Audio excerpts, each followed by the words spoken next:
Bonjour et bienvenue aux engagés publics. Mon nom est François Larouche et aujourd'hui, je suis avec Rony Al-Nazir. Bonjour Rony. Bonsoir, bonsoir. Et Viviane Martinova-Croteau. Bonsoir. Salut François. Ben, écoutez, ça va être une grosse semaine pour la CAQ parce qu'on fête ces 10 bougies déjà, mais on pense qu'ils ont un masque évidemment, donc ils ont sûrement pas dû avoir leur vœu. On met notre pied à terre devant le GAFA et Biden du pareil au même à découvrir. Ouais, en passant, vous souvenez-vous de l'époque où on soufflait sur des bougies, sur un gâteau? Et après ça, on séparait des morceaux de gâteau puis on mangeait ça.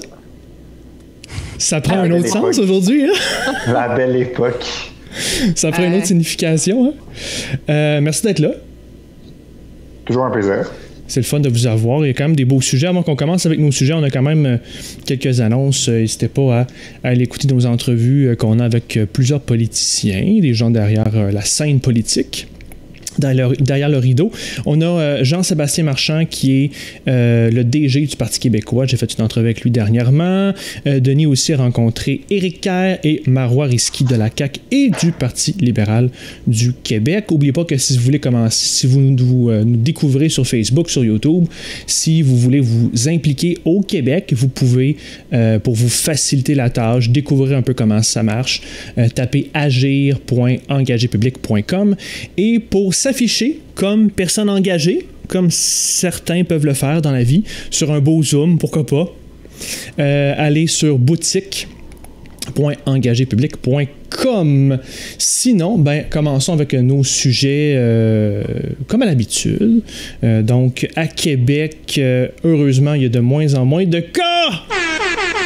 Yes!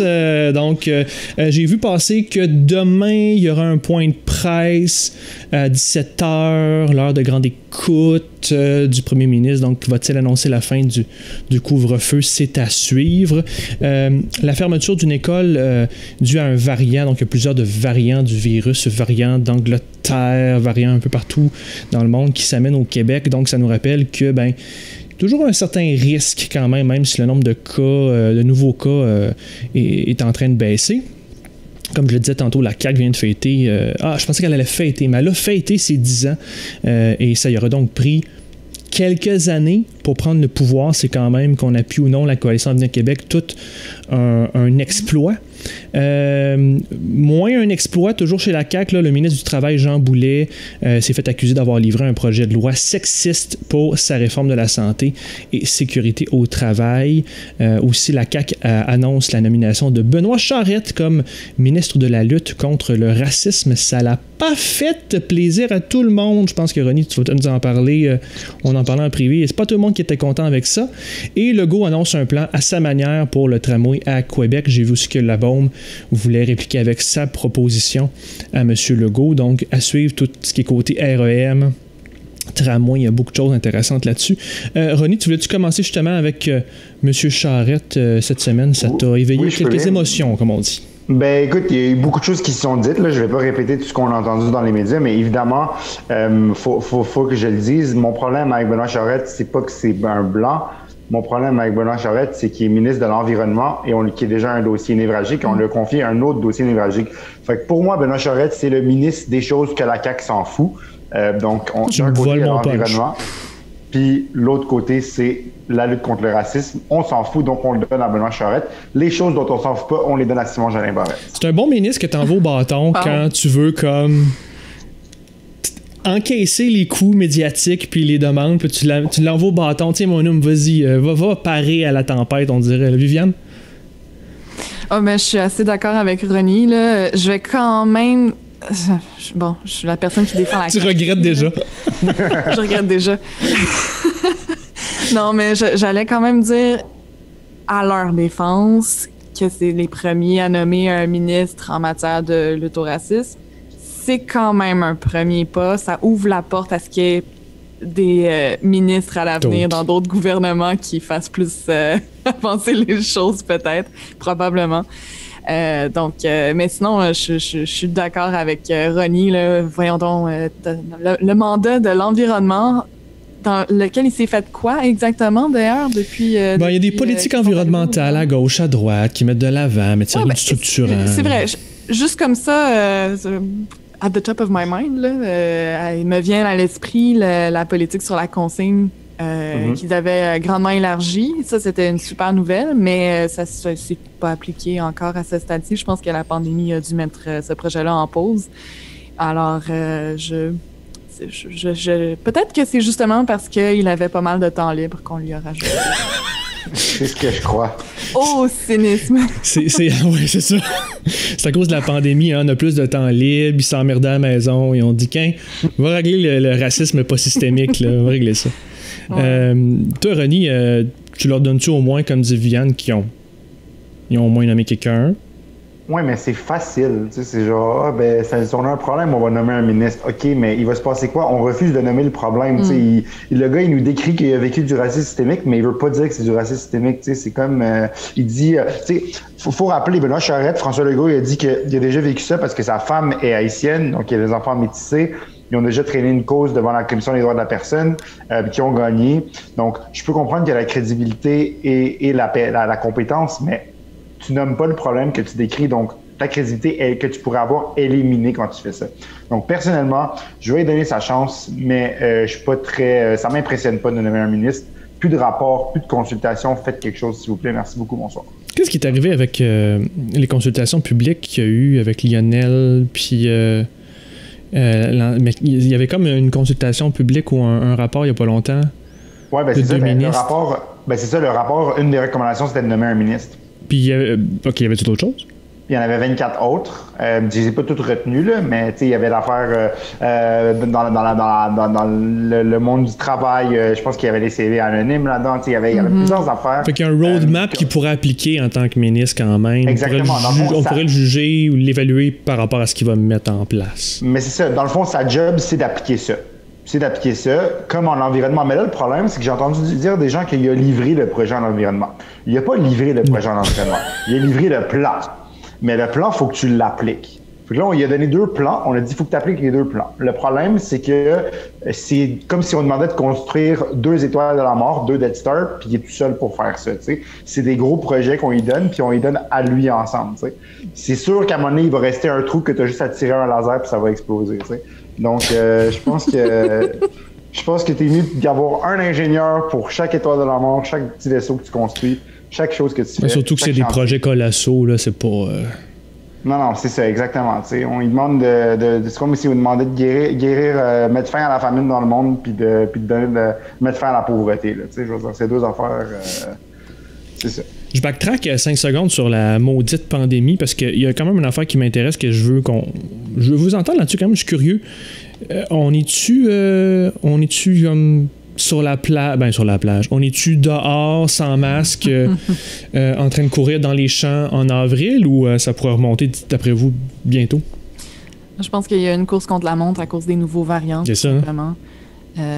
Puis, on a pas te mentionné pour le couvre-feu, j'ai assez hâte que ça se termine. J'imagine qu'il voulait rien annoncer avant la semaine de relâche, parce que semaine de relâche par rapport aux mesures... Oui, c'est ça, exactement, par rapport aux mesures sanitaires. Je pense qu'il voulait garder beaucoup de fermeté jusqu'à la fin de cette semaine-ci, probablement, sauf que je trouve ça quand même inquiétant de voir que là, on revient à des niveaux relativement sous contrôle, puis que c'est comme... Je trouve... Le danger, là, quand on a des pouvoirs extraordinaires comme gouvernement comme ça, c'est de commencer à en abuser. Puis ça m'inquiète quand même. D'accord. Surtout que la pandémie ne va pas disparaître du jour au lendemain. On risque d'avoir des mesures... sanitaires encore pendant quelques années, des gestes barrières et tout ça. Fait que, ils vont probablement garder leur pouvoir encore quelques temps, là, ça c'est certain. Si on n'a pas une 3e vague avec les nouveaux variants à un moment donné. D'autres choses sur la pandémie, Ronnie? Ben, écoutez, je voulais vous dire que ce soir, je bois une bière de cirque de l'espace public. Et je vais vous expliquer pourquoi c'est pertinent à ce que je veux dire sur la pandémie. Parce que l'espace public est quelque chose que j'ai pas occupé depuis longtemps à cause de la pandémie. Donc, je me suis retrouvé en public avec mes amis. Et tu peux juste la boire. et je bois une bière de cirque. Et en ce moment, je trouve qu'on est pas mal dans un cirque. Parce que s'il y a un an, tu m'avais dit que le gouvernement subventionnait le popcorn pour pas qu'on en vende dans les cinémas, je t'aurais pas cru. Si tu m'avais dit qu'on aurait un couvre-feu, je t'aurais pas cru. Si tu m'avais dit que je savais pas si j'allais pouvoir souffler sur mes bougies de mon gâteau de fête à 28 ans en septembre prochain, je t'aurais pas cru. Donc, c'est vraiment le bordel en ce moment. Je sais qu'ils font de leur mieux, mais il y a des choses qui ont du sens, il y a des choses qui n'ont pas de sens. On espère s'en sortir, mais comme vous l'avez dit, rien n'est certain. Je pense qu'on est pogné avec ça pour encore quelques mois, peut-être même une couple d'années. J'ai hâte que ça finisse comme tout le monde, mais pour le moment, ça augure pas bien, même si les cas descendent. Ce que je trouve qui fait le plus mal, c'est l'incohérence. Je voyais des amis qui vont avec leurs enfants au cinéma. Moi, je n'étais pas au courant. Là. Ils se font demander en tout temps de garder le masque. Mais elle avait du popcorn avec elle. Ouais. T'es comme, je fais quoi? Évidemment, on n'est pas con, puis j'imagine qu'elle a comme enlevé son masque, mais je pense que c'est l'incohérence, puis les petits détails comme ça qui font que ça effrite la confiance, puis je comprends que tout le monde est fatigué, puis tout le monde fait ce qu'il peut, mais c'est... Parce qu'à un moment donné, il ne faut pas perdre, là, ça va bien, là, les cas descendent, il ne faut pas perdre la confiance du public qu'on a principalement. Là, les sondages sont encore assez bons, là. Viviane? Mm-hmm. Les fois où le gouvernement est allé plus loin que la santé publique aussi, ça commence à devenir vraiment dur à justifier là, pour les restaurants. Il y avait moyen de faire ça de façon assez sécuritaire. Là, puis il y a ce poids sur les épaules, le gouvernement. Là. En plus de tout le reste, là, il y a des faillites qui n'avaient pas besoin d'avoir lieu, je pense. Ah, certainement. Tu sais, pourquoi on rouvre les cinémas, mais le théâtre, c'est pas correct. Tu sais, au théâtre, on voit pas de popcorn. Absolument.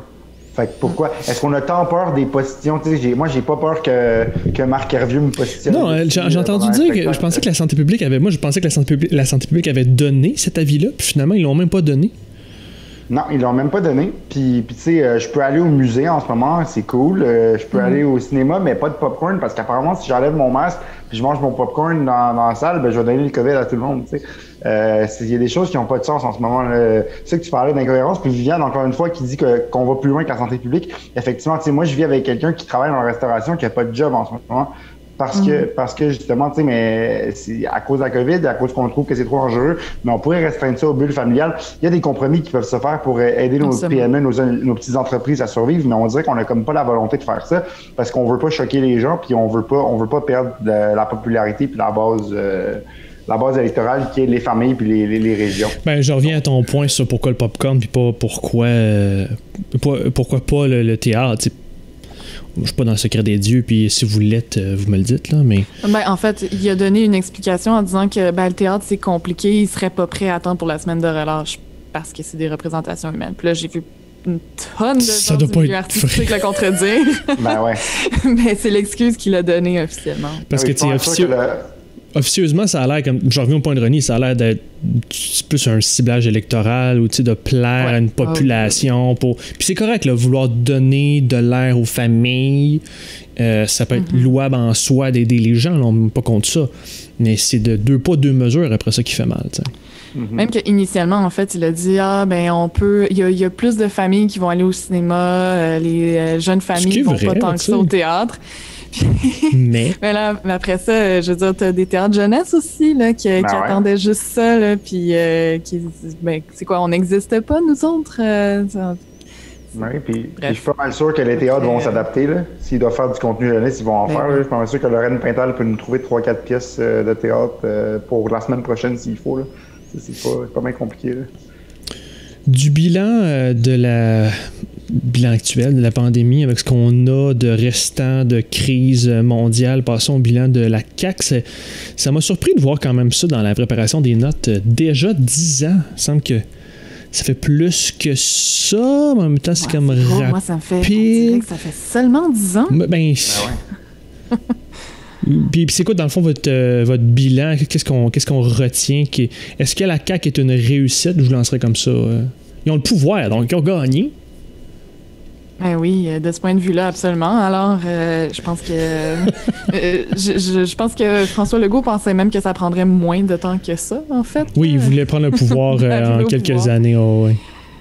Ouais, mais quand même, je veux dire, ça me fait réfléchir sur la façon d'arriver là. Est-ce qu'il y a une certaine facilité puis des raccourcis au fait de choisir des positions quand même populistes, mais qui finissent par faire gagner quand même? Est-ce qu'il est conscient de ça, que ce sont des choix qui sont populistes, qui sont pas nécessairement les bonnes décisions, mais c'est plus facile à expliquer à la population des fois. Je sais pas, une réflexion très très générale. T'as l'impression qu'ils surfent un peu trop. Ils surfent un peu trop sur les volontés populaires, puis que sans trop avoir une réflexion d'un sens de l'État, est-ce que c'est bon pour le Québec? Absolument, absolument. Puis c'est drôle parce qu'on vient de parler du fait qu'il ait fermé les restaurants alors que c'était même pas une recommandation de la santé publique. C'est pas une mesure qui est populaire pourtant, mais j'ai de la misère des fois à suivre la logique de ces décisions. J'ai l'impression que souvent c'est basé sur sur justement les sondages, ce qui est populaire, ce que l'électorat va vouloir. Puis ça, c'est comme parfaitement une contradiction de ce que je viens de dire. Moi, c'est correct, ça. J'ai de la misère à suivre la logique en général de ce gouvernement-là. On parlait d'incohérence, mais il y en a tellement. Là. Mais l'affaire, c'est que tu sais, t'es pas toute seule, mais il faut bien remarquer, il y a bien des critiques quand on chiale, blablabla. Mais ça pogne, ça plaît à des gens, là. Qu'est-ce qu'on comprend pas, les chialeux? Ben, je pense... Ouais, vas-y, René, en fait. Ah non, pardon. Mais dans le fond, François Legault, là, c'est que moi, je suis comme déchiré par rapport à François Legault parce que d'un côté, il a l'air super sympathique. C'est le genre de gars que j'aurais envie comme de prendre une bière avec puis d'y parler, puis voir comme... Quelqu'un m'a déjà dit, François Legault, c'est probablement le dernier premier ministre qu'on va avoir qui va rouler ses airs. Puis c'est vrai. Genre, ça t'attriste. Il a l'air d'un monsieur sympathique. Puis quand il explique les choses, comme au début de la pandémie, je voyais qu'il avait l'air super sympathique. Mais d'un côté, quand tu vois toutes les choses qu'ils font, tu sais, la CAQ, il y a des choses que moi, je ne leur pardonnerai jamais. La loi 21, je ne leur pardonnerai jamais.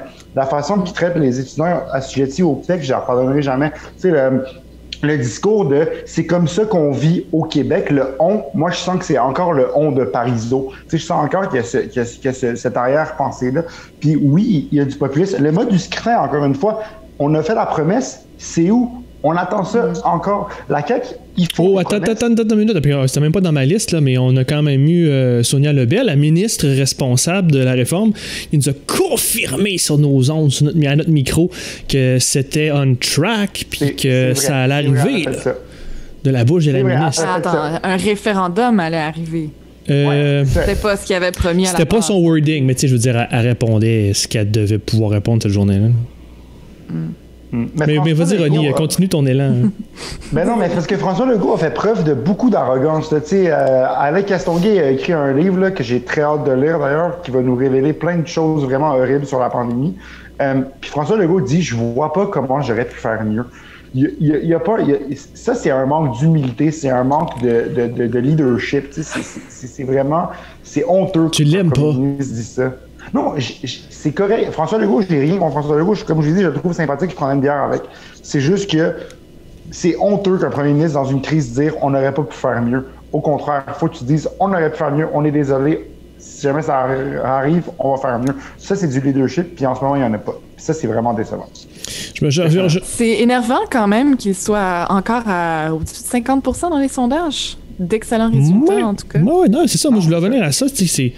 Ils ont répondu à une volonté populaire. Je peux comprendre vos nuances, vos critiques, puis j'en ai aussi, mais il a répondu clairement à une volonté populaire en quelque part. Puis là, en ce moment, dans le cours que je donne à l'université, on fait de l'analyse de marché, l'analyse de marché électoral, puis c'est intéressant parce que les étudiants vont dans plein de sondages. Puis ce que je disais dans les corrections, c'était qu'il y a plusieurs sondages qui soulignent que la motivation principale pour avoir voté la Coalition Avenir Québec en 2018, c'était de renverser les libéraux.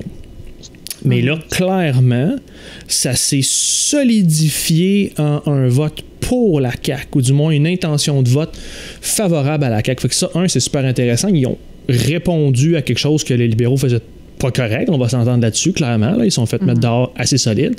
Mais là, ils ont réussi quelque chose d'assez extraordinaire à la CAQ où ils ont pu solidifier ce sentiment-là en quelque chose de plus positif à leur égard pour eux autres. Fait qu'il y a quelque chose, il y a un fond nationaliste qui est encore à prendre en compte. Je veux dire, c'est un peu comme la continuité de l'époque souverainiste fédéraliste de années 60 jusqu'à années 2000, mettons, je mettrais la fin de ce cycle-là jusqu'en 2014 avec la défaite du PQ, mais ça s'est comme transmuté vers un autre espace politique québécois où le Fonds souverainiste nationaliste est toujours encore là, mais viré moins sur l'indépendance, puis toujours à vouloir exister, puis être comme ça.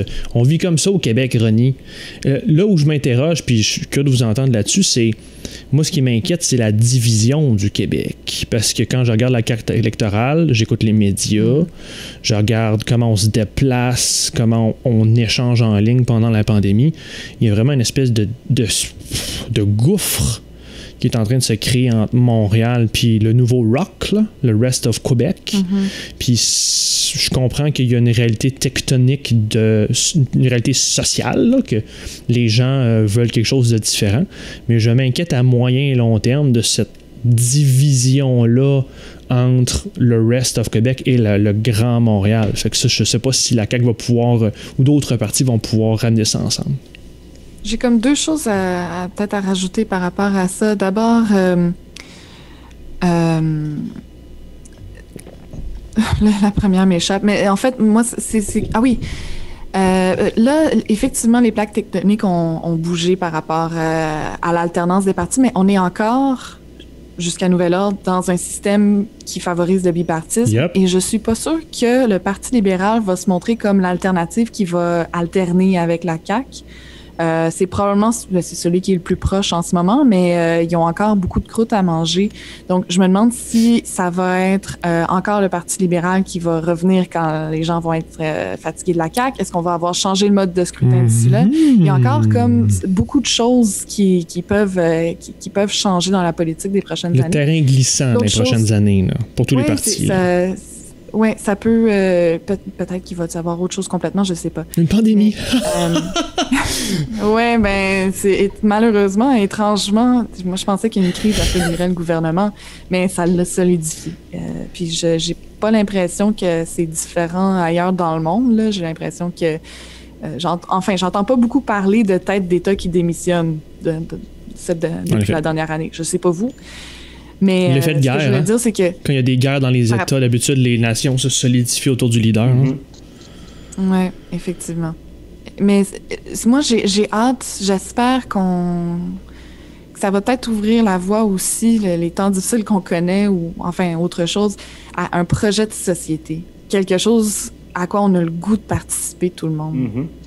Puis qui va réunir justement les gens de Montréal, puis le Rock Rest of Québec dont tu parles, François, là. Quelque chose qui soit enthousiasmant puis qui nous donne le goût de participer à construire, recommencer à construire quelque chose ensemble, comme un État. Ronnie, t'es bien tranquille? Non, mais j'écoute, j'entends parler du rock, puis moi, j'aime pas ça, les rock, OK? J'aime pas le ROC, j'aime pas le T'aimes ROC. pas le rock, t'aimes pas... Okay. Non, il y a deux rock que j'aime. Il y a Dwayne The Rock Johnson, puis il y a le restaurant Rock Le Coq sur l'avenue Van Horn à Montréal. Très bon pour les prix, je vous le recommande. Mais pour ce qui est... Comment dit l'épisode de cette semaine? Pour ce qui est de la division... moi, je suis d'accord avec Viviane qu'il y a beaucoup de choses qui doivent se clarifier encore. Est-ce qu'on va réformer notre mode de scrutin? Est-ce que le PLQ va être capable de se réformer puis d'être une nouvelle alternative qui peut coaliser certains intérêts? Tu sais, moi, je verrais un gouvernement PLQ avec le soutien, peut-être dans un nouveau mode de scrutin, avec le soutien de certains partis avec lesquels il n'est pas nécessairement complètement aligné idéologiquement, mais qui permettrait peut-être de renverser la CAQ si jamais les gens sont alignés de la CAQ. Est-ce que je fabule que peut-être que Québec solidaire soutiendrait temporairement un gouvernement libéral qui serait plus à gauche, qui serait loin des politiques d'austérité, tout ça? Qui sait, ce serait un si beau monde de transpartisanerie et de collaboration. Je pense qu'en ce moment, on est là-dessus, on est sur la transpartisanerie, c'est ça que ça prend au Québec. C'est comme ça qu'on doit vivre au Québec, les amis. Il faut qu'on vive dans la transpartisanerie, il faut qu'on vive dans la collaboration sur les enjeux cruciaux comme la santé mentale, comme l'environnement. comme l'éducation, comme la santé, c'est ça qui est important. C'est vrai que ça devient un petit peu plus... a beaucoup de preuves à faire pour que ça arrive, par exemple. Non, je suis d'accord, mais est-ce que je rêve en couleurs? Peut-être pas. Peut-être que je rêve en une ou deux couleurs, mais pas en plusieurs couleurs.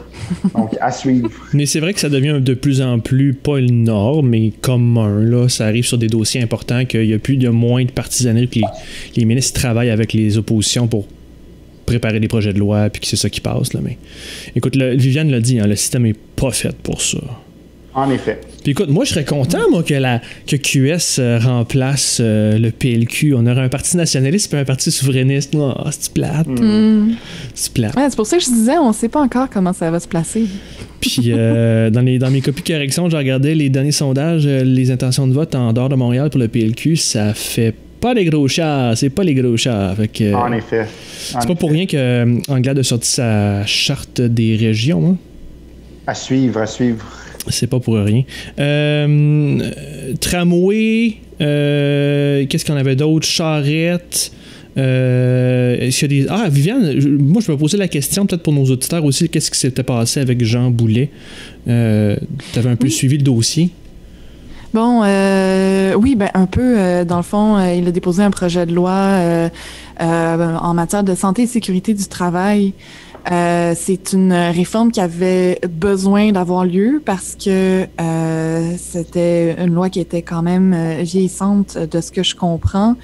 Il y a plus de travailleurs et de travailleuses qui seraient assujettis à des mécanismes de prévention et de participation au milieu du travail.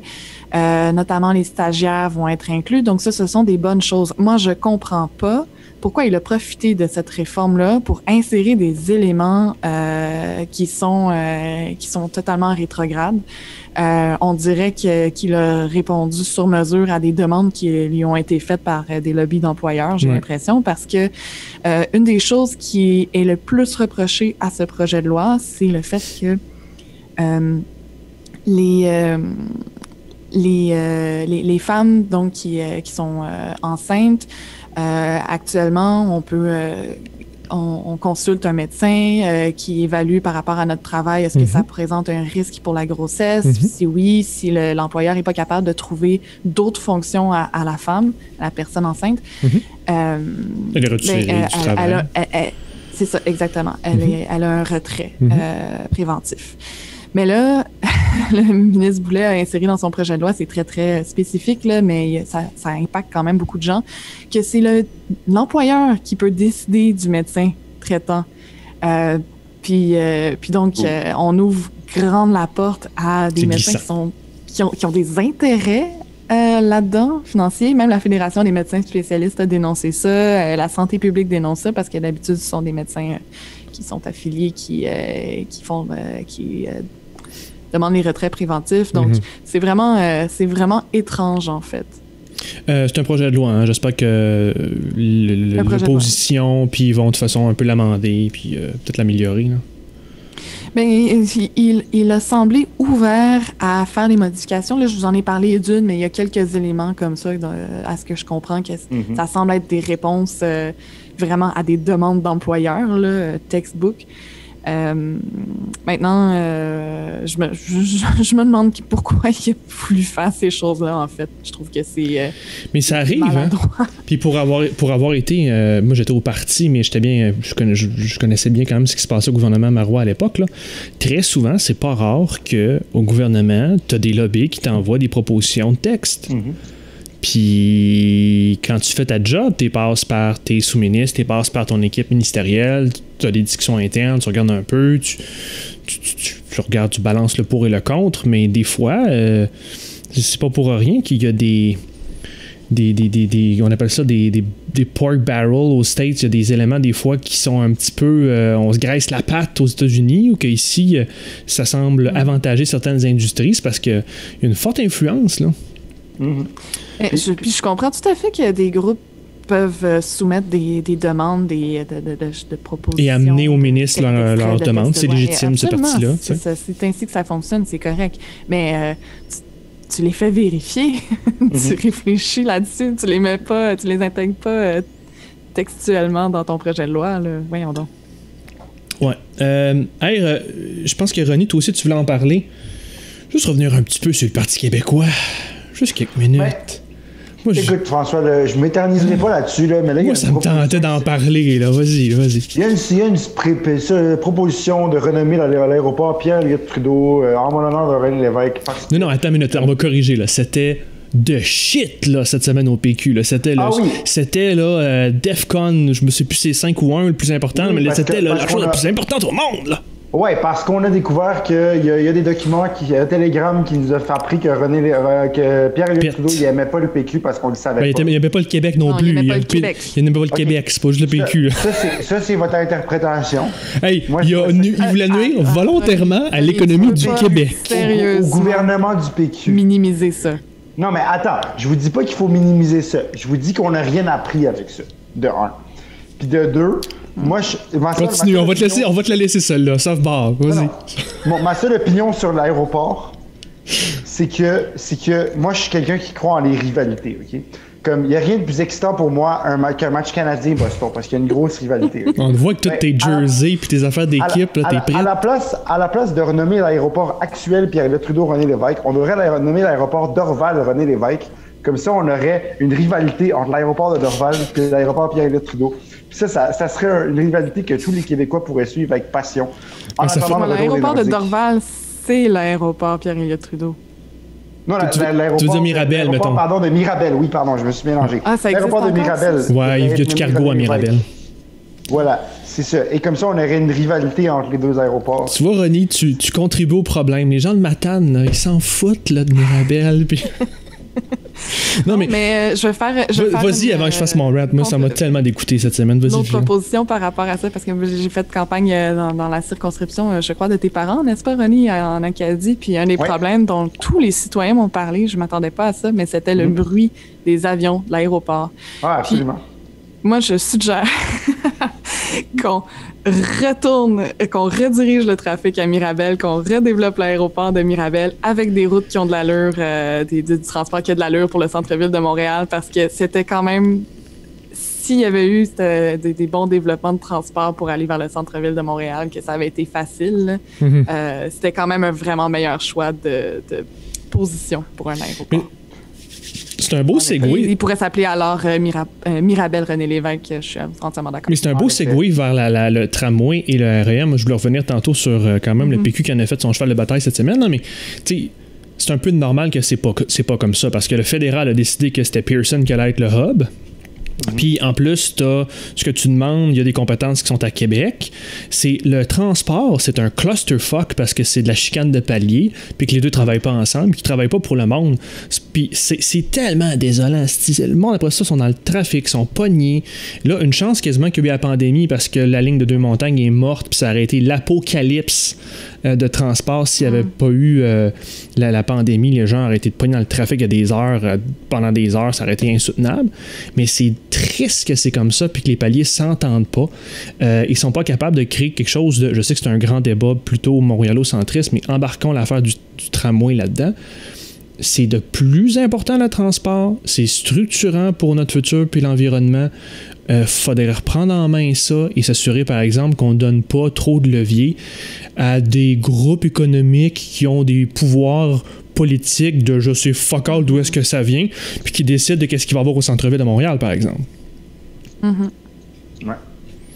Bien d'accord. Le transport. Puis puisqu'on veut sortir de Montréal aussi, c'est quoi cette idée-là du cabinet du gouvernement Legault de dire les 15 années que vous avez mis à développer ce projet de transport structurant la ville de Québec, ben ça vaut pas grand-chose. Nous autres, on est capable de vous proposer un trajet en 1/10 de mandat. Là. Ben, la réponse à ça, c'est pour leur électorat. Parce que les périphériques de Québec, ils votent pour qui? La CAQ. Puis mais c'est terrible. Puis c'est où que les gens votent pas pour la CAQ, dans Jean Lesage, puis dans le comté de Catherine Dorion. C'est comme, donc, vous avez voté pour Québec solidaire, vous autres, mes maudits, ben, on se venge. Et ça fait politique de l'Union nationale avec les... Ouais. Tu sais, dans le temps où on promettait des ponts, puis t'as pas voté pour le bon parti, fait que t'en auras pas de ponts puis de routes asphaltées, toi. Ben, écoute, faut demander autre chose. Bernard Drinville nous apprenait que la CAQ veut devenir le gouvernement des Bleus. Donc, les mêmes Bleus qui rassemblaient... la nouvelle Union nationale. Ouais. Donc, le parallèle est bon. Je dis pas que Jean-François Legault et Maurice Duplessis, là, c'est un petit peu plus démocratique qu'à l'époque, on s'entend. Là. Mais quand même, c'est pas un dictateur non plus. Là. Il est élu de façon légitime. Là. Je veux dire, il y a des choses qui se ressemblent, mettons. Puis il est pas menacé. Je veux dire, pourquoi il ferait quelque chose de bon, c'est un peu cynique aussi. Là. C'est le cynisme, l'épisode du cynisme version... épisode 224, mais il est pas, tu sais, je veux dire, avec un des sondages aussi bons en ce moment, il est pas trop menacé ou motivé peut-être à faire différent. Mais écoutez, pour ceux qui nous écoutent, appelez-les. Oh, c'est donc bien cute! Veux-tu prendre une pause? Il n'y a pas de stress. Veux-tu prendre une pause? C'est correct. Tu veux-tu nous laisser? OK. Il va juste me reprocher d'avoir parlé trop fort. C'est bien correct. Je vais te mettre sur mute pour continuer. Puis, mais la vie continue, une chance que la vie continue. Mais pour ceux qui veulent s'impliquer, qui veulent faire quelque chose, vous n'avez pas idée, je leur ai dit souvent, à quel point les politiciens sont sensibles aux courriels qu'ils reçoivent, aux appels qu'ils reçoivent. Donc, allez sur agir.engagerpublic.com. Vous pouvez facilement contacter votre député et faire une demande sur un des enjeux et des sujets qu'on a parlé. Mais pour finir avec le PQ, puis ça va un peu, là, je ne veux pas trop chialer, mais je pense que le thème de ce que je retiens aux discussions avant qu'on passe à d'autres paliers, c'est que oui, puis je suis dedans avec l'analyse de marché. Là. C'est normal de faire une analyse de marché, c'est normal de voir où est ton électorat et de vouloir favoriser cet électorat-là pour qu'il te réélit et qu'il revote pour toi. Mais à un moment donné, tu es élu pour l'ensemble de la population. Tu es supposé être connecté aux gens, puis défendre les gens, puis donner dire le vrai monde, puis aider le vrai monde. Puis je pense que c'est la moindre des choses qu'on devait demander au lieu de juste avoir des ponts quand tu as voté du bon bord de la clôture. Segment Canada. Donc, malgré les représailles de Google en Australie, Stephen Guilbeault compte toujours aller de l'avant et réguler les géants du web ici. Il pourrait même former un front commun, un bloc, entre guillemets, incluant l'Australie, le Canada, la France, l'Allemagne et la Finlande. Mélanie Joly, quant à elle, a présenté son livre blanc sur la réforme de la loi sur les langues officielles. Le ministre Lametti, qui est, googlez-le, le sosie de Denis Martel, demande un délai supplémentaire pour adopter le projet de l'aide médicale à mourir, donc l'adaptation fédérale, là, on n'est pas au Québec. Et pour finir, l'organisation Environnement Jeunesse continue de traîner le gouvernement fédéral en justice pour créer une action collective parce que le gouvernement n'a pas tenu ses engagements électoraux. René, est-ce qu'il y a quelque chose là-dedans qui a attiré ton attention? Oh boy! Vas-y mon homme, t'en as des affaires. Moi, j'aimerais ça parler de Mélanie Joly, puisque Mélanie Joly, elle a vraiment été malmenée pendant quelques années, au début, surtout avec l'affaire Netflix, tout ça. Et là, bon, je vous avouerai que je suis pas nerd, j'ai déjà été son stagiaire, il faut que je vous dise ça, évidemment. Mais c'est quelqu'un Est-ce que c'était à l'époque Netflix, justement? Non, c'était avant. C'était juste avant. Mais c'est quelqu'un que j'affectionne particulièrement pour sa capacité à s'adapter, à reconnaître ses erreurs et à toujours chercher à faire mieux. Et là, je pense que c'est quelqu'un qui, avec ce dossier-là, avec les choses, avec le développement économique pendant la pandémie, tout ça, c'est quelqu'un qui a très bien fait son travail. Stephen Guilbeault est l'autre ministre qui a très bien fait ça. Mais dans le fond, Mélanie Joly, je la trouve impressionnante, honnêtement. Il y a des belles mesures dans ce livre blanc. On interdit la discrimination basée sur le fait que quelqu'un parle juste français et qui parle pas très bien anglais. On interdit qu'on discrimine. La Cour suprême va supposément être bilingue pour vrai, ce qui serait vraiment le fun. Donc, un critère de français-anglais, ce qui aurait dû être fait il y a longtemps. Mais au moins, il y a l'intention de le faire. Mais là, évidemment, les gens sont pas contents. Sur l'application de la loi 101 aux les gens sont pas contents fédérales, sur quoi? Ben, on parle de l'application de la loi 101 aux entreprises fédérales. Il y a beaucoup de gens qui réclament ça, notamment du côté du blog, du PQ, tout ça. On va en reparler. Mais en tout cas, moi, je trouve que vraiment... C'est un bon début. On s'entend-tu que c'est un bon début? Là? C'est un bon début. On pourra en reparler. Je peux laisser la parole à Viviane pour l'instant. C'est que moi, je l'ai dit souvent, j'y crois pas, en fait, que le Canada est en mesure de protéger le français. Puis, tu sais, je pense que le livre blanc a comme sous-titre « Vers une égalité réelle des langues officielles ». Puis, j'y crois pas. Puis, c'est pas par défaitisme, là. Je pense que c'est vraiment par réalisme, là. Il y a pas d'intérêt, très, très peu d'intérêt en dehors du Québec à apprendre le français, à moins d'aspirer à un jour devenir juge de la Cour suprême. Et encore, il faut que le projet de loi passe tel quel et qu'il ne soit pas changé dans les gouvernements subséquents. Mais ça revient au sujet qu'on disait que la CAQ... Je crois même que c'est injuste pour les autres Canadiens. C'est parce que c'est irréaliste, c'est pas ce qui donne les perspectives économiques les plus intéressantes pour les gens qui sont de l'immigration, qui viennent de pays plus francophones ou francophiles, qui s'installent ailleurs au Canada qu'au Québec, qui ont très peu de chances de s'intégrer en français. Il faut qu'ils apprennent l'anglais. Donc, c'est comme à tous les niveaux, là, il y a beaucoup, beaucoup trop d'obstacles à faire du Canada un pays réellement bilingue. C'est impossible. Ce que je voulais dire, c'est que ça ressemble pas mal à la CAQ. On boucle la boucle déjà, même si le show n'est pas fini, parce que, tu sais, c'est quoi le poids électoral des francophones hors Québec? Je reviens à mon principe de marché électoral. C'est beau, c'est un livre blanc, puis Ronnie, je suis d'accord avec pas mal tout ce que tu as dit, mais ça reste à faire. Ils n'ont pas la motivation électorale de le faire, ils n'ont pas la pression de le faire.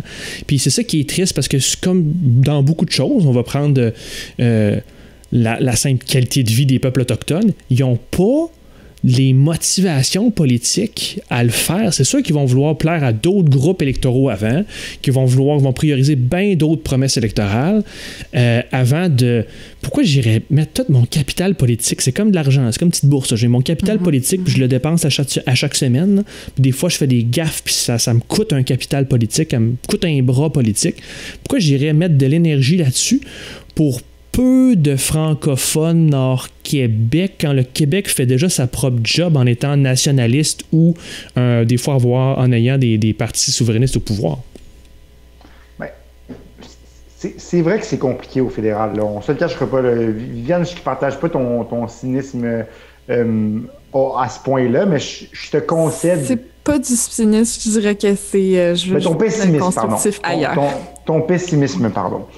Mais je te concède que ça va être difficile. Cependant, là, moi, en voyant tout ce débat-là sur les langues, j'ai un peu regardé dans notre cours. Saviez-vous que, par exemple, au Québec, oui, parce que saviez-vous que quand tu vas à un cégep anglophone au Québec, tu n'as pas d'épreuve de français obligatoire? Ça, déjà, c'est quelque chose que je comprends pas. On se plaint que le collège Dawson, on va mettre de l'argent là-dedans. On se plaint que l'aéroport, il est nommé à Pierre Trudeau, puis c'est un pas fin. On se plaint que blablabla. Mais il y a des choses qu'on peut faire concrètement ici. Comme, par exemple, donner une épreuve de français aux étudiants qui vont dans les cégeps anglophones, puis s'assurer qu'ils ont au moins une bonne maîtrise du français en sortant de là. Toi, tu penses que les communautés anglophones vont aimer ça? Ben, qui aime ça, qui aime pas ça, tu l'imposes, puis that's it, je sais pas quoi dire, là, je veux dire, à un moment donné... Ronnie, je suis d'accord, mais tu règles, tu sais... Ben oui, parce que quel pourcentage de problèmes tu règles avec une mesure comme ça? Ben, non, mais attends, ça, c'est une affaire. Minime. Vas-y. Oui, ça, c'est une affaire. On jase. Deuxièmement, on parle d'appliquer la loi sur les langues, la loi sur la loi 101, aux entreprises à charte fédérale qui sont au Québec. Mais c'est une entreprise fédérale, donc le français est disponible. Ce qu'il faut faire, c'est s'assurer que tout le monde qui veut être servi en français puisse être servi en français dans ces entreprises-là. Donc, t'appelles chez Vierail, tu peux avoir un service en français. T'appelles à Post Canada. Mais pourquoi t'as limité juste au service? Mais Ronnie, c'est ça, c'est pas juste le service, c'est la langue de travail. Non, mais entre eux, là, si les gens ils veulent se parler en anglais, puis il y a des gens qui veulent se parler en anglais. Moi, en tant que francophone, je peux pas, dans une entreprise à charte fédérale, travailler dans ma langue. J'ai pas le droit. Ah non, c'est pas que j'ai pas le droit, c'est que je suis obligée de pouvoir parler dans les deux langues. Non, tu devrais avoir le droit, toi, de travailler en français, mais tu devrais pas obliger tes collègues à parler en français tout le temps. S'il y a deux collègues anglophones, ils ont le droit de se parler en anglais entre eux. Oui, mais les communications générales d'entreprise, de l'employeur à ses employés... Ça devrait être en français et en anglais, comme ça devrait être bilingue, parce qu'au Canada, c'est un pays bilingue, puis on veut l'égalité entre les langues. Je sais que c'est utopique, mais on va tendre vers ça le plus possible. D'un point de vue pratique, là, ça veut dire que les gens qui peuvent avancer dans leur carrière puis obtenir des promotions, ben il faut que ça soit nécessairement des gens bilingues. Pas nécessairement. Parce que si tu arrives et tu es compétent, mais tu as une... Oui, mais Pourquoi c'est mal d'être bilingue? Si tu parles juste français... Non, c'est bien d'être bilingue. C'est pas que c'est mal. Mais c'est que c'est le droit au Québec qu'on a de travailler dans notre langue. Puis ça, moi, c'est quelque chose que je défends. Puis c'est ce que la Charte de la langue française défend aussi. Puis quand c'est dans une entreprise qui est à charte fédérale, tu n'as pas ce droit-là. Non, mais Viviane, c'est parce que si tu parles français, puis tu arrives dans une entreprise fédérale, personne ne va t'empêcher de parler français. Puis là, si on dit... Non, mais si tu sais que pour avoir un poste plus élevé, c'est plus avantageux d'être bilingue, ben tu vas apprendre l'anglais, puis tu vas juste apprendre une autre langue. Pourquoi c'est mal? OK, mais ce que tu viens de dire, est-ce que ça s'applique ailleurs au Canada? Tu comprends? Non, mais ça devrait. Tu comprends où est-ce que je veux en venir, en fait? Oui, mais c'est parce qu'au Québec, au Québec, on a la particularité francophone. Dans le reste du Canada, on devrait les encourager, mais tu peux pas imposer ça non plus. Mais tu devrais au moins, dans le reste du Canada, travailler à ce qu'un service en français soit disponible, puis que les gens puissent travailler en français. Puis ça, c'est dans le livre blanc de Mélanie Joly. Que les entreprises fédérales, ils n'ont pas le droit de discriminer contre les francophones, puis ils ne devraient pas nuire à leur avancement parce qu'ils ne parlent pas la langue. Mais on devrait les encourager à apprendre l'anglais aussi. Donc, c'est les deux qu'on devrait apprendre. Moi, je ne vois pas de contradiction là-dedans.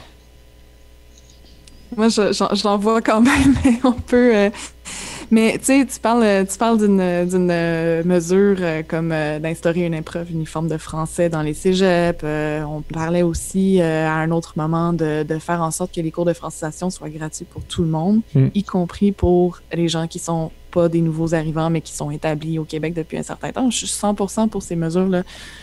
Sauf que c'est un impact assez limité, tu sais, dans quelle langue les gens, tu sais, les gens, bien souvent, là, qui sortent du cégep, là, ils l'ont appris le français, ils sont passés par le primaire et le secondaire en français pour une très grande partie de gens. Okay. Les gens qui ont le droit d'aller à l'école en anglais puis qui ont fait toute leur scolarité en anglais, c'est quand même 8-10%, je crois, de la population québécoise. C'est pas l'impact, c'est pas un impact majeur là, structurel là, en matière de protection du français. Ça a un impact, mais c'est pas un game changer. OK, mais je vais te retourner à la question, puis François aussi, tu pourrais si tu veux, dans ton Québec, dans votre Québec idéal, dans ton Québec idéal, Viviane, l'anglais a quelle place? Moi, je pense que l'anglais, c'est une langue extraordinaire que j'aime beaucoup parler. Mm-hmm. Mais c'est pas la langue qu'on assume par défaut que les gens à qui on s'adresse dans la rue, là, dans la vie. Là, c'est pas la langue de l'espace public, là, la langue commune. On prend exactement. On n'assume pas que c'est la langue que les gens vont comprendre. Mm-hmm. Après ça, je veux que tout le monde soit bilingue. Je voudrais que tout le monde soit trilingue. OK. Polyglotte, name it. Tu sais, moi, j'ai étudié en linguistique. J'en parle des langues. Là. J'en lis, puis j'en parle. Mm-hmm. Mais c'est pas le code qu'on utilise pour se comprendre entre nous, puis qui sert d'intégration pour les gens qui arrivent au Québec puis qui s'installent, faire leur vie ici. Le code là, qu'on utilise ensemble pour notre vie publique et commune, c'est le français. C'est ça ma vision des choses. Puis je pense que ça n'est pas si loin que ça. C'est après ça, dans les moyens, on n'a peut-être pas les mêmes contradictions. Là où je vais rajouter une couche, Ronnie, parce que tu m'as interpellé, moi je vais répondre, je vais rajouter une couche sur ce que dit Viviane. Là, je trouve ça dangereux pour le français. Toi, tu n'es pas dangereux, mais là, je trouve ça dangereux de faire une équivalence. C'est que faut pas non plus appliquer la philosophie canadienne au Québec. Le bilinguisme est officiel au Canada, au fédéral, je peux comprendre, mais ici, on a vraiment une réalité différente. Et là où j'ai ça m'accroche, puis je suis vraiment pas le meilleur pratiquant de la langue. Ma mère me chicane à tous les jours quand elle écoute les balados, puis je suis je parle comme Justin, là. Moi je mélange les mots anglais-français. New York m'a scrappé. Quand j'ai vécu à New York, là, ça m'a scrappé solide. Puis je l'assume maintenant personnellement. Mon point étant que là où je trouve ça dangereux, c'est de faire accepter comme étant normal, et je pense que c'est je te dis pas que toi c'est ta volonté, mais je pense qu'il y en a dans certains groupes politiques que c'est leur volonté, machiavéliquement, de faire accepter comme étant normal le bilinguisme au Québec. Et c'est là que je pense que le vrai débat est. Parce que si tu veux ouvertement que ça soit ça, affiche tes couleurs, puis cache-le pas, puis ayons ce débat-là, puis ayons-le de front. Puis faisons pas ce débat-là caché. Non. Si tu veux que ce soit le bilinguisme, dis-le puis vends-le. La vraie question, c'est veut-on encore parler qu'il y a une population qui parle français en Amérique? Puis on embarque l'immigration là-dedans. Comme dit Viviane, ça peut être la langue commune pour intégrer, etc. Ça n'a pas rapport avec l'ethnicité. Mais on veut-tu encore qu'il y a des gens qui parlent français au Québec? Comment on s'assure que ça soit fait? Dans le respect des différentes communautés de la minorité historique anglophone. Donc, comment on s'assure que ça soit fait puis que le français, donc, reste la langue commune au Québec? C'est là que je trouve qu'il y a comme un... Il faut faire attention il n'y a pas de bilinguisme officiel au Québec, là. Non, mais on n'est pas obligé d'avoir un bilinguisme officiel, mais s'il vous plaît, encourageons le bilinguisme. Absolument qu'on va encourager le bilinguisme. Individuel, mais pas institutionnel. Voilà. Pourquoi pas?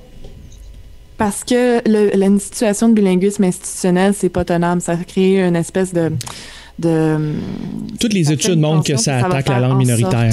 Toutes les études. C'est certain que c'est une situation qui ne perdurera pas. Quand on traduit les documents en anglais, ça nuit au français. Puis là, hey, René, check bien ça, je vais utiliser un mot. Systémique. Fait que quand, en termes de système, tu as raison que les documents individuellement, un document va pas sauter, le document en anglais va pas sauter dans la face du francophone. True. OK. True. Mais les études sont très claires là-dessus. Peu importe les langues utilisées, mais l'allemand avec le japonais, whatever. Quand il y a une situation de trilinguisme et de bilinguisme systémique ou institutionnel, la langue minoritaire, avec le temps, elle s'amenuise. Fait que c'est parce que la langue minoritaire se folklorise d'une certaine façon. Ouais. Il y a quelque chose qui est très important dans la transmission d'une langue, c'est la question de prestige. Est-ce que ça te permet un avancement économique? Est-ce que ça te permet un avancement social d'apprendre cette langue-là puis de la parler? Est-ce que c'est bien vu? C'est super important ces questions-là. Puis à partir du moment où tu te retrouves dans une situation de bilinguisme institutionnel, la question de prestige joue pour beaucoup. Puis il y a pas, c'est pas des, ça fait en sorte effectivement que ça devient, il y en a une des deux qui se tasse au profit de l'autre. Puis la raison pour laquelle on a fait une loi d'aménagement linguistique, c'est pour compenser le fait qu'il y a comme un nombre qui diminue. La loi du nombre joue pas en la faveur des francophones au Québec. Donc on fait en sorte que les institutions soit francophone, qu'il y ait un prestige qui soit associé à la langue, puis c'est ça qui fait en sorte que les gens continuent de transmettre la langue ou de l'apprendre. On peut te laisser répondre si tu veux. Il y a comme gelé un peu. Tu nous entends-tu encore? Oui, je vous entends, c'est bon. Il y a un petit problème de connexion. Tu voulais-tu répondre? C'est bon. Oui, je suis d'accord que dans le fond, on a fait des lois pour protéger tout ça, mais c'est juste que moi, c'est qu'il y a une réalité qui est dure à entendre, là. C'est que l'anglais, ça ouvre plus de portes sur le monde que le français. Ça, c'est clair. Puis je dis pas... Je suis d'accord avec le linguisme individuel. Je dis pas qu'il faut pas... Mais le Québec, même indépendant, va devoir avoir une place comme un niveau d'anglais assez élevé, autant au niveau institutionnel qu'individuel, pour pouvoir rayonner comme État. C'est là que je suis pas d'accord, ça n'a pas besoin d'être au niveau institutionnel. Écoute, à l'intérieur du Québec, on peut parler en français. Je suis désolé, Mme Marois est allée en Écosse puis nous a embarrassés en 2013. Mais tu donnes des exemples très nichés, là, quand même. C'est pas le cœur du sujet du débat, c'est pas de savoir si l'indépendance est bonne. Là. On pourra avoir ce débat-là si tu veux. Oui, absolument. C'est pas ça Encore une fois, René, le bilinguisme de Mme Marois, c'est pas une affaire institutionnelle. C'est une affaire individuelle. Puis je suis entièrement pour que, comme individu, Mme Marois aurait dû apprendre... Elle représentait l'État, là. J'avoue que là... Elle représentait l'État, effectivement, je suis un petit peu, peut-être que je devrais pas, mais ça me gêne un peu quand même qu'un leader québécois ait de la difficulté à s'exprimer dans la langue qui est devenue la lingua franca internationale. Ouais. On va tous être d'accord là-dessus. Mais c'est une affaire que les individus apprennent l'anglais et sachent le parler. C'est pas une affaire que tu sois obligé de parler anglais dans ton quotidien pour un job où t'as même pas affaire avec aucun client puis t'as pas affaire à l'international. Mais c'est pas le cas en ce moment. Oui, c'est le cas. En fait, c'est plus compliqué. La Charte de la langue française protège le droit de travailler en français, sauf que ça dit l'article 16 de la Charte de la langue française, je m'en rappelle encore, mentionne que on peut pas exiger la connaissance d'une langue autre que le français pour un emploi, sauf si la connaissance d'une autre langue est nécessaire. Puis l'interprétation du mot nécessaire fait que c'est extrêmement flou et qu'on exige l'anglais pour des postes à toutes sortes d'endroits. Il y a pas si longtemps un article dans Le Devoir, je pourrais te le ressortir, qui parlait de témoignages de gens, justement, de l'immigration francophone qui s'étaient installés au Québec parce qu'il y avait déjà la langue, puis qui se faisaient refuser des emplois même de concierge parce qu'ils connaissaient pas l'anglais. Puis, je veux dire, l'article, il y avait plusieurs témoignages. Il y a eu un jugement à Gatineau parce qu'il y a un poste de bibliothécaire qui exigeait le bilinguisme alors qu'il y a moins de 10% de la population servi par cette bibliothèque qui parlait anglais. Le 10%, il est quand même important. Je suis désolé. Je suis désolé, le 10% est important. Puis oui, tu devrais pas être capable de travailler dans le centre-ville de Montréal, dans une boutique qui reçoit plein de touristes ou dans le Vieux-Port. Si je suis dans un quartier où il y a 10% des gens qui parlent le mandarin, je suis supposée de parler mandarin pour pouvoir le servir? Mais non, parce que le mandarin n'est pas une des langues officielles du pays dans lequel tu vis, mais le mandarin et l'anglais... Bon, alors tu comprends pourquoi je veux m'en séparer de ce pays-là. Fais-le, puis après on s'en reparlera, mais pour le moment, c'est pas fait, puis c'est la réalité dans laquelle on vit, fait que j'y vais avec that's it. Merci, bonsoir. Bon, ben là, Ronnie a closé le débat, lui, là. Il veut plus on arrête ça, là. L'important, c'est... Puis je vais quand même commencer à faire ça plus souvent. Là, vu qu'on est rendu sur YouTube, écrivez-nous en commentaire qu'est-ce que vous en pensez. C'est qui a raison? C'est-tu Viviane? C'est-tu Ronnie? Parce que moi, je n'ai clairement pas raison. C'est clair que c'est plus Viviane qui a raison que moi. Écrivez-nous en commentaire qu'est-ce que vous en pensez. Puis sinon, je pense que je vous libérerai, à moins que vraiment vous voulez parler de... Je pense qu'on s'entend tous que Andrew Cuomo devrait... démissionner. Je pense qu'on va s'entendre là-dessus côté international.